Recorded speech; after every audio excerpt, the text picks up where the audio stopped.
Kung may pagkakataon kang lumipat dito sa Finland, gagawin mo ba? Maraming Pilipino ang nangangarap na makarating dito sa Finland dahil una, mas mataas ang sahod kumpara sa Pilipinas. May pagkakataon na buo ang pamilya at makakasama mo yung family mo. Libre ang education, may healthcare system, and merong peace of mind. Pero sa totoo lang, ibang-iba na ang Finland kumpara nung 13 years ago na dumating ako dito. So sa vlog na ito, pag-uusapan natin kung bakit maganda pa din ang lumipat sa Finland, ano yung mga dahilan para lumipat ka pa din dito, para mag-migrate ka dito, and pag-uusapan din natin kung ano yung mga bagay or kung bakit ang Finland ay hindi para sa lahat.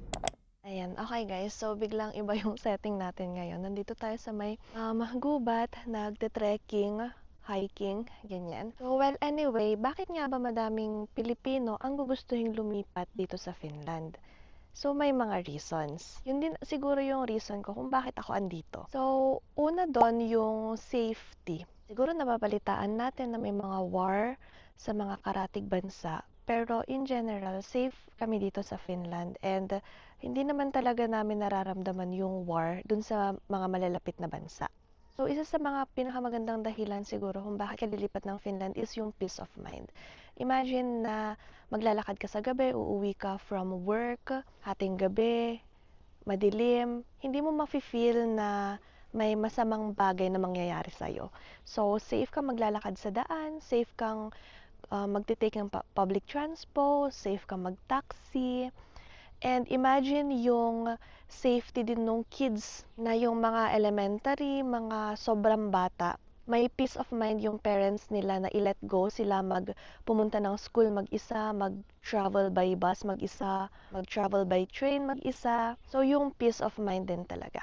So kung pinapanood nyo na yung mga vlogs ko dati, lagi ko ding nababanggit na dito sa Finland may work-life balance. So, hindi mo kailangan magpaka-stress ng sobra sa work para sabihin na after work may life ka pa. Dito nire-respect magkakaroon ka ng time for your family, time for yourself, and nakapag nasa work ka, hindi ka istorbohin ng mga about work-related na mga bagay. Katulad nito guys, day off namin, pwede kaming pumunta dito sa nature, pwedeng mag-hiking, mag-trekking, mag-camping. So, andito talaga yung work-life balance.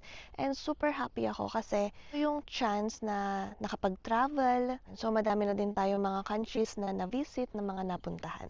Tapos, ayun naman, when it comes to work, sabi nga nung isa sa mga na-interview natin, well paid off ka sa pagod mo. Like, for example, mag-double shift ka, mag-overtime ka, bayad yon. Hindi yung OT thank you na minsan ay uso sa atin sa Pinas. Tapos, another one is yung education. So, maganda ang education system dito sa Finland. Yung sa may mga kids, libre yung pag-aaral ng mga bata. Hanggang ano yan, kahit anong course ang kunin mo, free walang tuition fee. Tapos, very accessible yung mga information, yung library, ang bilis makakuha ng book, pwede kang mag-borrow ng book, madali yung system, pwede kang gumamit ng computer, pwede kang mag-print. Tapos pag sa school naman, may mga libre din yung printing. Although hindi naman totally lahat libre, may certain copies per month na free kang pwede mag-print or pwede magpa-xerox. And yung napakalaking bagay na yung mga anak mo, hindi mo kailangang isipin kung paano ka mag-work for their tuition fee, paano mo ipoprovide yung education na need nila, and paano mo maibibigay yung course na gusto nila. So dito sa Finland, pantay-pantay, lahat may right to education. And then next one naman is yung healthcare. So again, hindi naman libre, totally free ang healthcare sa Finland. Pero yung organized sila and may system sila is napakalaking bagay. And also, lalo sa mga kids, yung mga dental checkups nila, mga dental services, free yun for kids. Tapos nakwento ko na din sa mga previous vlogs ko dati kung na pumunta ako ng healthcare center para magpa-check up, na kapag registered nurse yung nag-attend sa akin, sa registered nurse ako nag-book ng appointment para sa mga simpleng bagay na hindi naman talaga kailangan ng doktor. Free yon. Tapos yung mga lab tests, kung kailangan ng mga diagnostics, ganyan, free din yon. Pero syempre kapag doctor yung mag-a-attend sa'yo, doktor ka mag-book ng appointment, yon meron siyang konting bayad. Or hindi ko alam kung konti, pero nasa 30 euros yun per doctor's visit. Pero kapag kunwari, magsasabi siya na kailangan mong magpa-lab test or mga other diagnostics, kapag gumawa siya ng referral, libre na yung mga diagnostics mo. Tapos isa pa sa healthcare is meron kaming Kela. So for example, may mga medicine ka, mga prescribed medicine na kailangan mo like bilhin every month or mga mahal na mga maintenance mo, mga prescribed medicines, meron kang pag 1 year, gumastos ka para sa mga medicine na yon ng 600, check natin from mismong Kela website. So, 636 euros and 12 cents. Yung tinatawag na VOSI OMAVAS 2. So, yon babayaran mo. Pero after that, pag na-reach mo na yung ceiling na yon, for every medicine na bibilhin mo, ang babayaran mo na lang is 2 euros 50 cents. Kahit gaano kamahal yung medicine mo, kahit chemo drug pa yan, for every medicine na bibilhin mo, yun na lang, 2 euros 50 cents. Tapos, yung mga benefits, mga childcare benefit, mga housing allowance, student allowance, basta madami pang mga other, mga social benefits. Kapag kailangan mo is andyan para sa'yo and pwede kang mag-avail. Kapag kunwari nawalan ka ng trabaho, like nung pandemic, madaming nawalan ng trabaho kasi madaming mga companies nagsara, nakakuha sila ng financial assistance from the government. Although, syempre, hindi ko naman sinasabi and hindi ko naman nire-recommend na umasa tayo dun sa mga social benefits, mga assistance from the government. Kasi iba pa rin talaga kapag you are working for yourself, you are providing for yourself and for your family. And dahil foreigners tayo dito sa Finland, mas na-appreciate nila yon na we are not here to get assistance and to get benefits from the government, kundi nagwo-work din tayo to live our lives here. Siyempre, ibang bagay kapag family ka nagpunta dito, both parents are working or a parent or one of the parents are working, tapos yung mga anak mo, syempre entitled din naman sila sa child benefits. So, yun yung sasabi natin na family-friendly environment, family-friendly country. Na kapag nagpunta ka dito, meron kang family sa Philippines, may chance ka na makuha yung wife mo and yung kids mo. So, pinupush nila dito and nire-respect nila ang family reunification. Pero syempre, before ka mag-apply ng permit for your family, before mo sila kuhanin dito, kailangan din na i-make sure mo, pakita mo sa government, pakita mo sa immigration na you can provide for your family, na hindi lang sila pupunta dito for the social assistance or para sa mga social benefits. So ayun, may mga good reasons tayo bakit tayo mag-move dito sa Finland.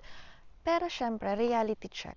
Ang Finland is sobrang iba na compared to 13 years ago na pumunta ako dito. May daming changes, sobrang daming nagbago. So, hindi lahat ng nakikita sa social media totoo. Hindi lahat ng nakikita na masaya sa social media is yun din yung magiging reality ng bawat isa dito. So, bakit nga ba? So, may dream ka na pumunta sa Finland, may dream ka na mag-work sa Finland, pero kailangan mo din i-realize na kapag hindi mo alam yung language, kapag hindi ka marunong sa language, may hirapan ka din. Most especially when it comes to being employed or when it comes to employment. So, importante talaga na marunong ka sa Finnish language. So, kahit marunong ka sa English, sobrang galing mo mag-English, mataas ang score mo sa IELTS or sa ganyan, malaki pa din talagang advantage kung marunong ka mag-Finnish. Tapos next naman is yung sa may job competition. So, just so you know, dun sa mga nag-iisip, kino-consider ang Finland, mahigpit ngayon ang job competition. So, kung dati sinasabi ko na madaming work for nurses, nowadays sobrang higpit ng competition. So dati sinasabi ko na kapag nurse ka dito, ikaw yung mamimili ng employer mo, ikaw yung mamimili ng offer nila. Ngayon, talagang kung ano yung pwedeng andyan, yun na din talaga yung mga igagrab. And sinasabi ko din sa mga andito na kung meron kayong permanent job, huwag nyo muna siyang iiwan guys, kasi hindi pa ganun ka stable or hindi ganun ka okay ang employment situation for nurses. And actually, hindi lang naman sa mga nurses, kahit sa mga ibang profession, like For example, hindi mo din na-expect na kung professional ka sa pinanggalingan mong bansa, kung mataas yung pinag-aralan mo, pero hindi mo expect na yun din yung magiging work mo dito. So, sa mga pumapasok na student, mga pumupunta dito, magma-masters, hoping na ganun din yung magiging work nila, slim yung chance. Ko lang ulit na example yung sister ko, professional siya sa atin sa bansa, nag-work siya sa bank, pero pagdating niya dito, hindi niya in-expect na hindi yun yung magiging profession niya. So, nowadays, working siya sa restaurant industry and so far naman, gusto niya yung work niya. Siyempre, isa din dyan sa mga dapat mong i-consider is yung cost of living. Kasi, oo, ganito nga yung sahod mo, malaki nga yung sahod mo. Kung i-convert mo sa peso, aabot siya ng 200,000 plus. Pero yung cost of living din, syempre kailangan i-consider ang rent, ang sa mga grocery, yung transpo, madami kang kailangan i-consider when it comes to cost of living. And na-discuss ko na din naman yon sa isa sa mga vlogs ko. So, kindly watch this vlog. And isa pa dyan guys is yung long and dark winter. So, alam naman natin ang Finland, nasa north din talaga siya.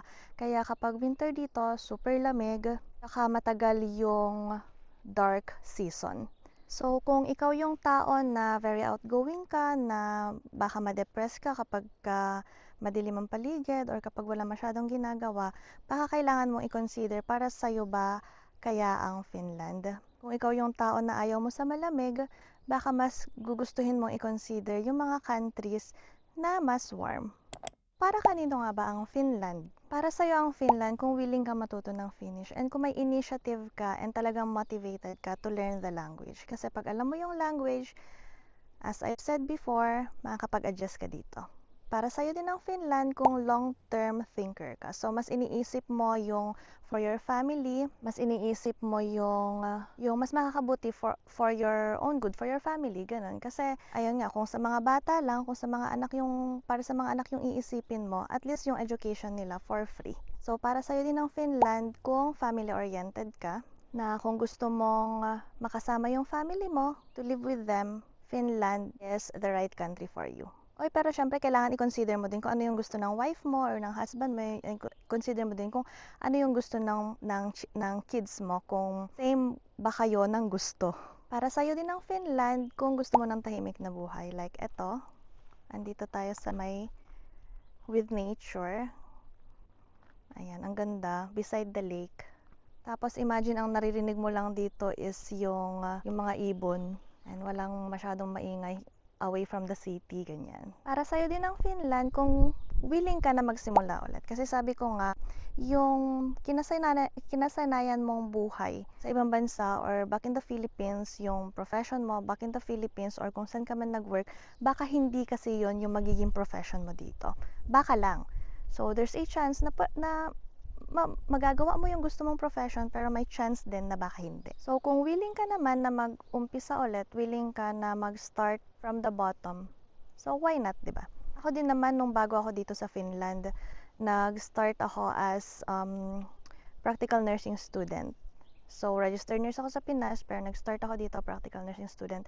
Nag-start ako mag-aral ng language. Alam mo yun, parang nag-start ka ng bagong buhay. So, kung okay lang sa'yo na magsimula ulit mula sa ibaba and unti-untiin na bubuuin ulit yung career mo, baka magustuhan mo ang Finland.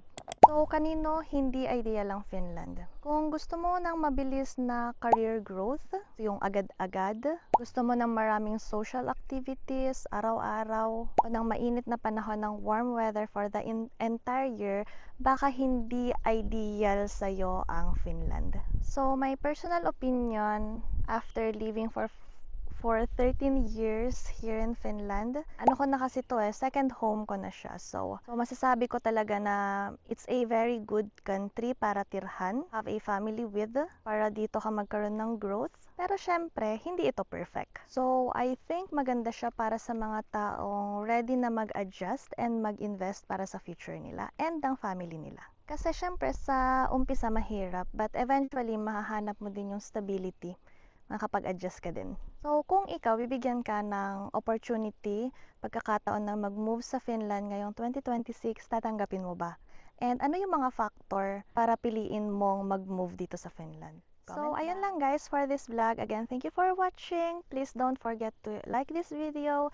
Don't forget to subscribe and I'll see you on my next one.